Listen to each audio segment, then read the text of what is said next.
Hora de Saúde. Oferecimento Neurogênesis. Com base no alicerce ciência, pesquisa e assistência, tem a solução neurológica para você.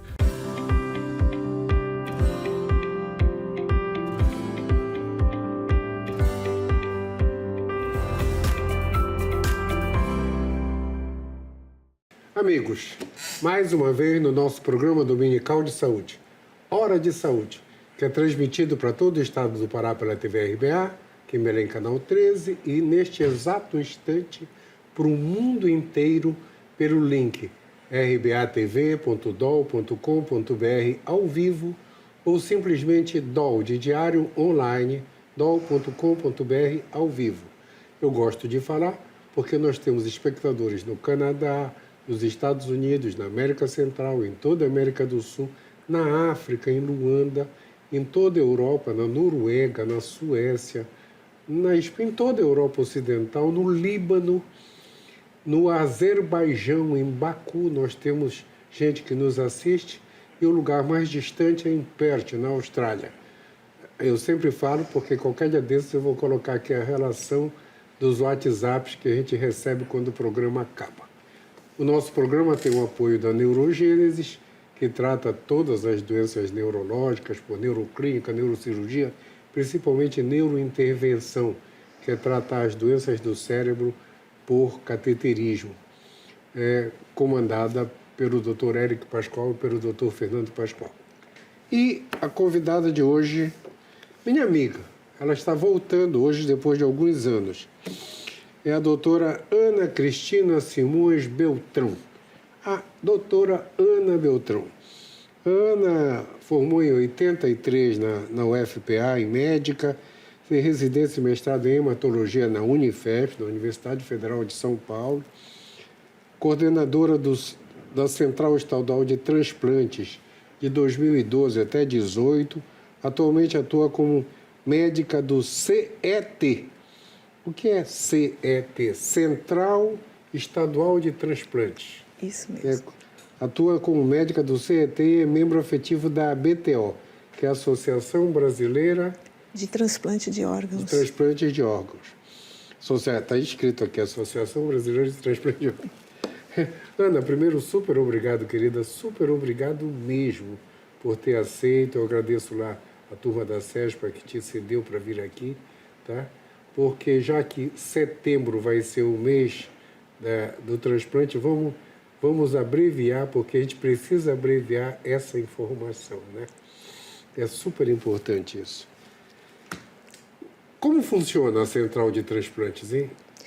Bem, bom dia a todos. Obrigado mesmo. Obrigada por esse convite. Eu tenho que ressaltar que eu estou aqui representando o coordenador da Central de Transplantes também, que é o Dr.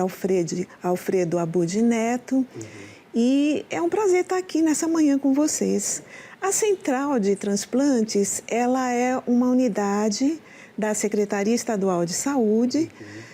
Ela, vamos dizer, é uma unidade quase que administrativa, que cuida principalmente da doação de órgãos e tecidos e dos transplantes aqui no estado do Pará. Ela está localizada na Fundação Santa Casa, né? Fica num pequeno prédio ali na frente, né? Para Generalíssimo Deodoro, e tem um espaço amplo lá, tá muito bem, estamos muito bem locados nesse momento, né? E convido a todos para conhecer essa sede que recebe quem quiser, né? E temos também os contatos que nós vamos deixar depois para o público. Já que a Santa Casa mudou a entrada, né? Quando eu entrar... Bem, só para você ter uma ideia, quando eu era aluno de medicina, todas as enfermarias da Santa Casa saíam na rua, tá? Tinha um portão para a rua. Ficava aberto, porque naquela época ninguém roubava, ninguém entrava. Era incrível. Segurança, saía, né? Eu lembro que a gente estava de plantão na São Francisco, saía para ir lanchar e voltava pelo portão. Era incrível, né? Como mudou o mundo. Agora cheio de segurança. Ninguém entrava, ninguém roubava, não tinha nada. Ficava o tempo todo aberto, tudo era aberto.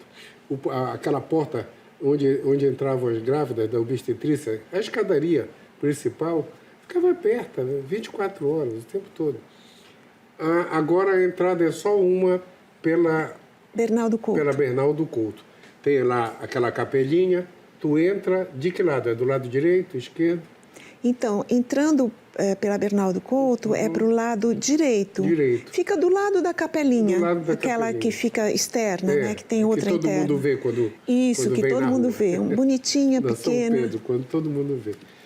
E me fala uma coisa, transplante. Transplante, uma das atenções pela qual você está aqui é que toda a população precisa saber disso, tá? Mas vamos começar pelo começo. Como é que a gente caracteriza morte encefálica? Essa pergunta... Para aquela pessoa, a partir de agora, ser um doador. Sim. Tá? É muito interessante essa pergunta, porque depois, quando eu dava plantão de UTI, tem 40 anos que eu não faço isso. Quando eu morava em São Paulo, os primeiros 5 anos eu era plantonista de terapia intensiva. Eu lembro que naquela época tinha um pessoal que ligava todo dia para onde a gente estava para perguntar se tinha alguém com morte encefálica. Estamos em 1979, 80, 81, né? Eu era residente nessa época. E lá na escola paulista, eu fui o chefe da UTI da cardio, na época do mestrado, do doutorado. Todo dia alguém ligava para perguntar. Por isso que eu estou te introduzindo na pergunta. E agora? Então, doadores de órgãos, né? A gente tem aquela frase, todos nós falamos dessa área, sem doação não há transplante. Não tem como ocorrer o transplante se não tem uma família doando o órgão do seu ente querido. E como é que ocorre essa doação? A gente vai ter o doador de órgãos em si, né? E o doador de tecido, que principalmente córnea, né? E o doador de órgãos, ele precisa estar numa UTI, porque esses órgãos precisam estar funcionando, né? Para a gente realizar, vamos dizer, utilizar numa outra pessoa, né? Então, quem é esse doador de órgão? É aquele paciente que está em morte encefálica. E o que é a morte encefálica? É a morte do cérebro. E como é que se faz isso, né? Como se detecta esse paciente? Simplesmente através do exame neurológico, né? A gente suspeita de um paciente que ele está numa provável morte encefálica. É muito comum isso acontecer naqueles acidentes graves, com trauma craniano, principalmente acidente de moto, né?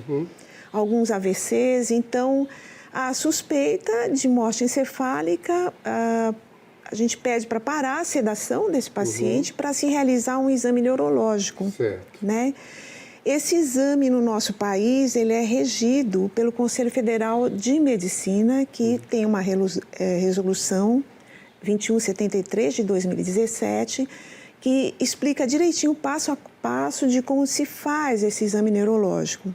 Esse exame neurológico deverá ser feito 2 vezes por médicos diferentes e tem um teste de apneia no meio e, por fim, para finalizar, o exame complementar, que pode ser um Doppler, pode ser um eletroencefalograma, uma cintilografia, né? E a arteriografia, né? Que seria o primeiro que se fazia, né? Mas atualmente é o Doppler. Então, feito isso, se esses exames todos, depois desse tempo todo, né, se observar e forem positivos para a morte encefálica, se declara que essa pessoa morreu, está em morte encefálica. A partir daí, só há 2 caminhos, né? Ou se entrega o corpo para a família, mas antes disso se pergunta se a família sabia alguma coisa a respeito se aquele ente querido era um doador de órgãos, se ela desejaria participar disso, né, da doação de órgãos. Então, isso chama-se entrevista familiar para doação. Para isso ocorrer, é preciso esse diagnóstico de morte encefálica e uma família muito esclarecida a respeito desse assunto. Né? Então, a família é que vai autorizar. Isso é legislação no nosso país. Só a família pode autorizar. Houve uma época que o pessoal queria que a gente colocasse na identidade só o doador. Sim, sim. Existe isso? Por volta de 97, quando começou a nossa legislação maior, né? A gente poderia declarar no documento de identidade se era doador ou não. Só que aconteceu uma coisa interessante. Todo mundo se declarou não doador. Puxa. Foi. Aí essa lei foi revertida depois. Meu Deus. Foi revertida. Meu Deus, porque eu acho que para algumas pessoas o ato mais nobre da vida é ser um doador, né? Sério, na minha família, há muito tempo, todo mundo é doador. Todo mundo, porque todo mundo sabe que todo mundo vai doar se for necessário. E eu sempre falo, às vezes, para algumas pessoas, o ato mais nobre da vida é aquele ato de ser um doador. Mas faltou, talvez, esclarecimento, né? Educação sobre isso, e as pessoas conhecerem o que é isso, porque as pessoas ficam com medo, né? É necessário uma educação da população através de campanhas, esse tipo de coisa, né? Então, ocorreu isso no passado e agora ainda continua sendo a família, o norte, né? Que vai autorizar uma doação de órgãos e tecidos, né? Puxa vida, aí eu acho que, de novo falando, todo mundo tinha que autorizar, né? É isso mesmo. Todo mundo tinha que autorizar. Queria fazer uma parte, porque, na verdade, para doar órgãos, há necessidade de um paciente numa UTI com ventilação mecânica, sendo mantido, né, para os órgãos estarem funcionando. Mas, no caso da doação de córnea, após uma parada cardíaca, de algum óbito por alguma coisa, pode ser até uma doença até oncológica, a gente tem 6 horas para autorizar e retirar depois a córnea. Depois que a pessoa morreu mesmo? Depois que parou o coração. Né? Morreu. Então, morreu, e aí a gente pode conversar com essa família e solicitar... 6 horas? 6 horas. Se o corpo for refrigerado, a gente pode esperar até 12 horas. Para efetivar essa retirada de córnea, né? Puxa, então todo mundo tinha que doar, né? Córnea, a gente não entende por que não está fila zero no país todo, porque todo mundo é um potencial doador de córnea.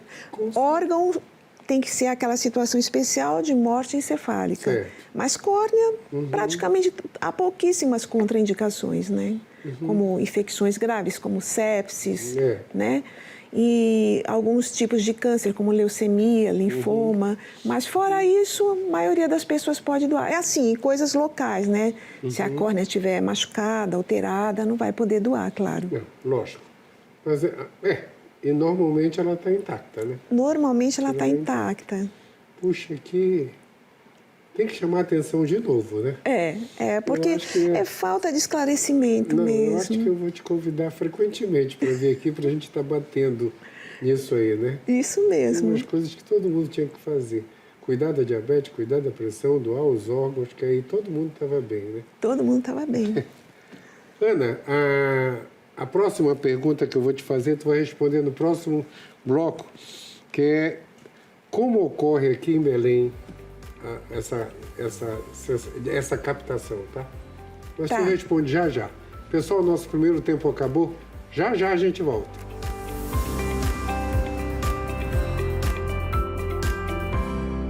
Hora de Saúde. Oferecimento Neurogênesis. Com base no alicerce ciência, pesquisa e assistência, tem a solução neurológica para você.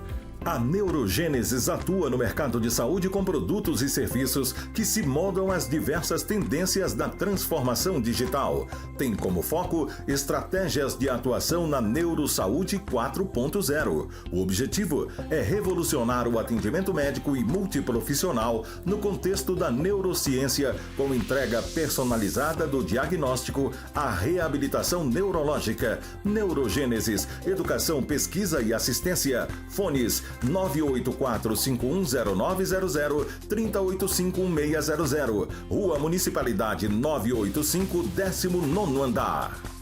Hora de Saúde. Oferecimento Neurogênesis. Com base no alicerce ciência, pesquisa e assistência, tem a solução neurológica para você.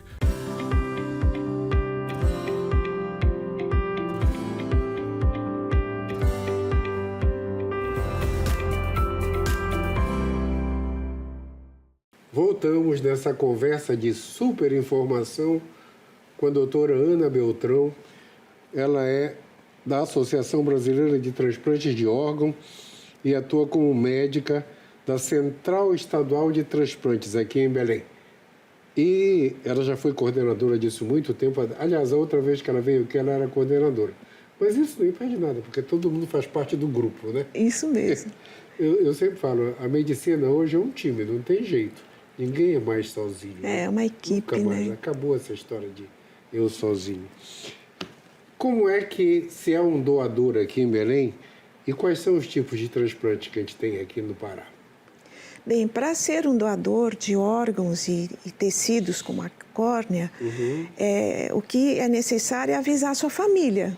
Avise a sua família que você é um doador que facilita por demais o trabalho das equipes que estão dentro dos hospitais, fazendo busca ativa de doadores, né? Então, se a família sabe que você era um doador, ela vai ter vontade de realizar esse desejo, né? Com certeza. Isso é muito interessante. É muito interessante. Ele pediu. Ele pediu, aí a família vai pensar.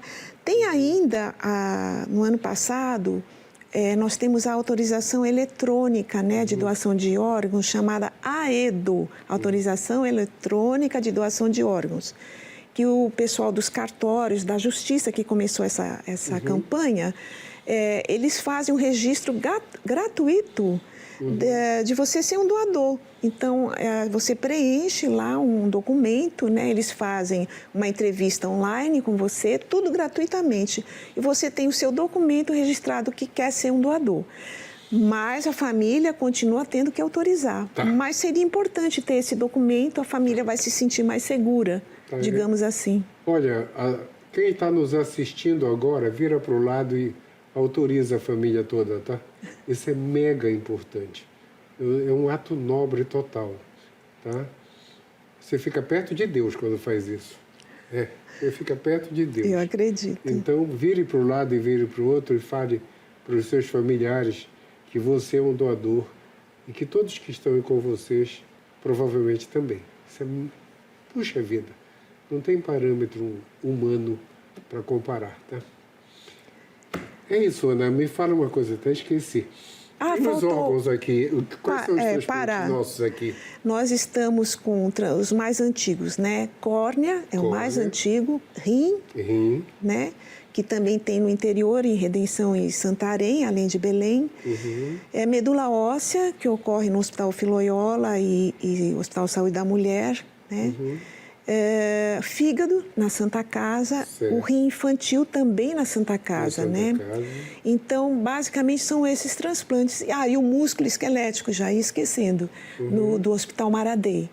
Então, nós realizamos esses transplantes. Já realizamos o de coração, parou, e a nossa coordenação atualmente está em busca de voltar com esse transplante aqui para o Estado, que é muito necessário, né? Necessário. E transplante de coração, com todo respeito aos cirurgiões, é uma cirurgia simples, tá? Um transplante de coração, eu fui o responsável. Antes de eu voltar para Belém, nos últimos 2 anos em São Paulo, eu era o responsável pelo setor de transplante, de transplante de coração da Escola Paulista de Medicina. É uma cirurgia relativamente simples, né? Tirar um coração e colocar o outro. Grandes pontos, como o pessoal falava. Não é como a ponte, que tem 1000 detalhezinhos, a válvula, que tem detalhezinho, não. Congênito, que é sempre muito complexo. A cirurgia de transplante de coração, se tiver a infraestrutura para cirurgia cardíaca, é uma cirurgia que pode ser realizada em qualquer hospital.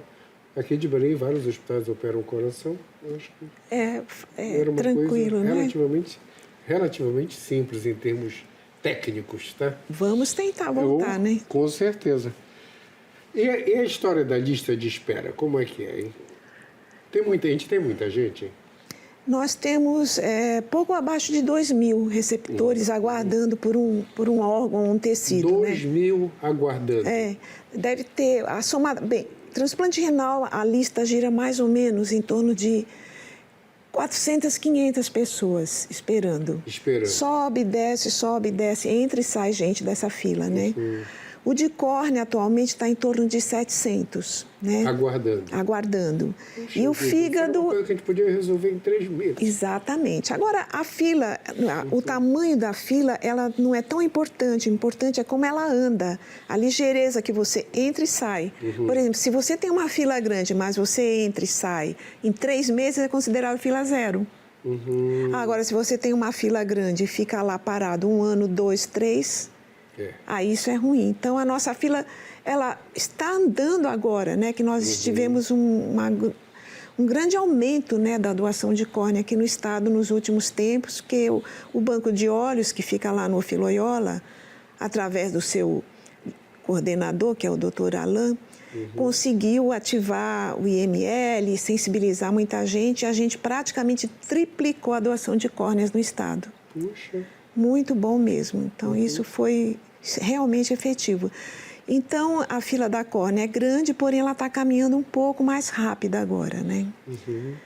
E a de fígado é um serviço que foi implantado recentemente, então ela está pequena porque ainda está sendo construída, né? Os pacientes precisam ser avaliados, né? Então tem mais ou menos 20 pacientes aguardando por um fígado, porém a estimativa é bem maior que isso. Com certeza. Conforme o tempo for passando, os pacientes forem chegando, a gente vai ter uma fila grande também.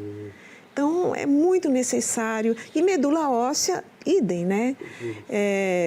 Temos uma grande espera para medula óssea e muitos pacientes são obrigados a sair do estado para realizar esse transplante, né? Principalmente o pessoal do SUS. E é isso, a gente precisa trabalhar para que tudo aconteça aqui, né? Na minha opinião, a gente precisa de mais divulgação, né? Muito importante, tá? Eu acho que a gente tem... Eu acho que eu vou colocar uns 3 minutos do nosso programa todo domingo para comentar isso, porque todo mundo precisa saber, todo mundo precisa doar, todo mundo... Tem muita gente... Por incrível que pareça, tem muita gente que ainda não sabe, né? Quando você conversa, tem gente que não tem ideia, né? De toda a estrutura que já existe, né? Existe na nossa região. Antigamente, um transplante tinha que mandar para São Paulo, ficar lá, né? O que é que a gente não tem em Belém? Pulmão, né? Pulmão, coração. Pulmão, coração, só. Pâncreas, né? A gente também não faz. Os mais complexos também a gente não realiza aqui, né? A gente realiza os mais simples, mas é necessário, né? Que isso vá avançando cada vez. Quanto mais se fizer, melhor. Todo mundo vai ganhar mais experiência e vai progredir. Não, com certeza. Eu lembro que quando eu estava em São Paulo, na época do Hospital do Rim, estava começando, eles conseguiram estruturar isso já faz algum tempo. Eles tinham um transplante por dia. Naquela época, coloca aí 20 anos atrás, tá? Um transplante por dia no Hospital do Rim, em São Paulo. Era até um colega meu que era o responsável, que era o Medina. Continua. Tá? Continua. Ficou o maior hospital de transplante de rim do mundo. Então... transformação. O Medina era brilhante. Nós somos do mesmo ano na escola, tá? Eu era da cardio, ele era da nefro. E... Por incrível que pareça, nós fomos vizinhos de apartamento também. Moramos no mesmo prédio, muito tempo, tinha junto para a escola. Tá? E o Medina deu um salto fantástico nessa parte de transplante. Né? Fantástico mesmo. Verdade. Tem aqui em Belém um sistema de captação, avisa, corre, liga, como lá em São Paulo tinha? Bem, como os doadores estão nos hospitais, então os hospitais...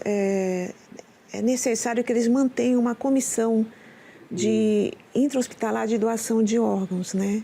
Isso aí é obrigatório.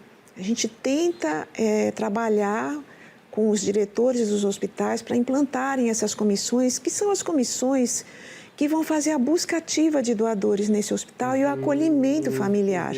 Porque a doação ela não começa só ali, quando você tem uma suspeita de morte encefálica, ela começa lá atrás, quando o paciente chegou no hospital, se ele foi bem atendido, foi bem acolhido, se essas pessoas estão preparadas, porque uma família bem acolhida desde o início da chegada no hospital, ela vai ficar mais aberta à conversa.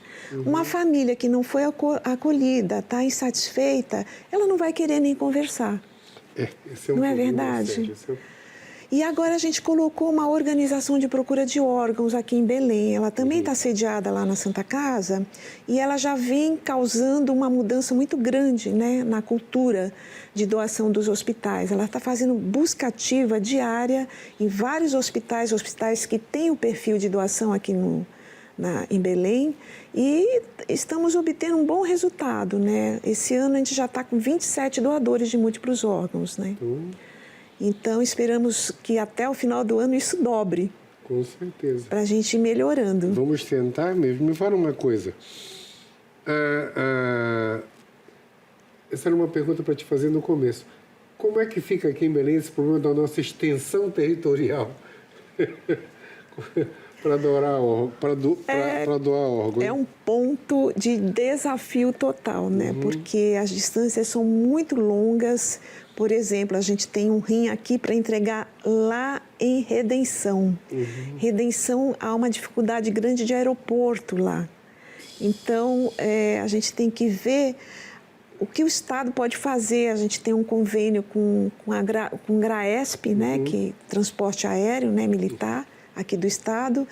E, às vezes, a aeronave do Estado também, né, o jatinho do Estado, que vai carregar esses órgãos até onde está esse receptor de órgãos, né?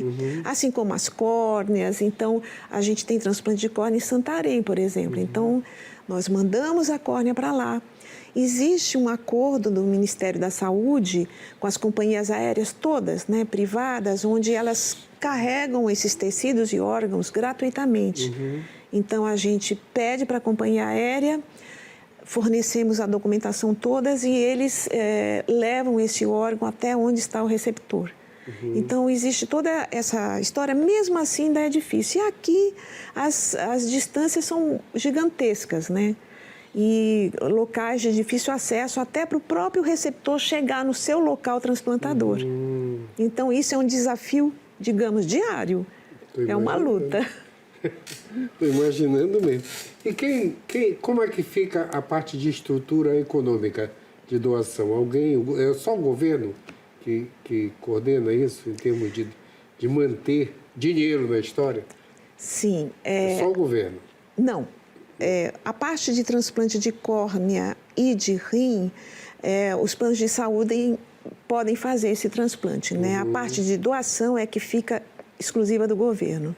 E o Ministério da Saúde, através do Sistema Nacional de Transplantes e a Central Nacional de Transplantes, eles fazem a administração de tudo isso e, vamos dizer, é um sistema de pagamento que existe através da tabela SUS, né? Um pagamento autônomo, a gente chama FAEC, né, que é extrateto. Então, todos os procedimentos realizados em hospitais do SUS e privados podem ser faturados através da confecção de APACs, IHs, que são formulários que se preenchem, né, para obter esse ressarcimento. Então, teoricamente, ninguém fica no prejuízo, porém é necessário ter uma comunicação muito grande entre gestores, né, do município e do Estado. Então, às vezes, isso é um pouquinho difícil, né? Tem a política ali no meio, né? Às vezes é complicado. É complicado, Querida, nós temos o nosso segundos finais. Tu vais ganhar uma cadeira cativa, porque a gente vai conversar isso frequentemente, isso é super importante. Por enquanto, só dedica o programa e você volta, tá? Tá bom, muito obrigada. Eu quero dedicar esse programa, então, aos nossos receptores que estão aí na fila, esperando, e aos nossos trabalhadores dessa área, porque não é fácil, é um trabalho incessante e com resultado ainda está muito pouco, então ninguém desista, por favor, e eu dedico isso a vocês todos, né? E vamos em frente, não vamos desistir. Com certeza, turma, não vamos desistir mesmo. Bem, o programa, assim que terminar, ele vai para o canal do YouTube. Todas essas informações estão lá. Vamos colocar lá onde encontrar, o e-mail, o site, vai todo ficar na base da imagem para vocês anotarem tudo, tá? Por enquanto, uma semana iluminada para todos. A Ana volta frequentemente e domingo que vem a gente volta. Uma semana iluminada para todos. Tchau!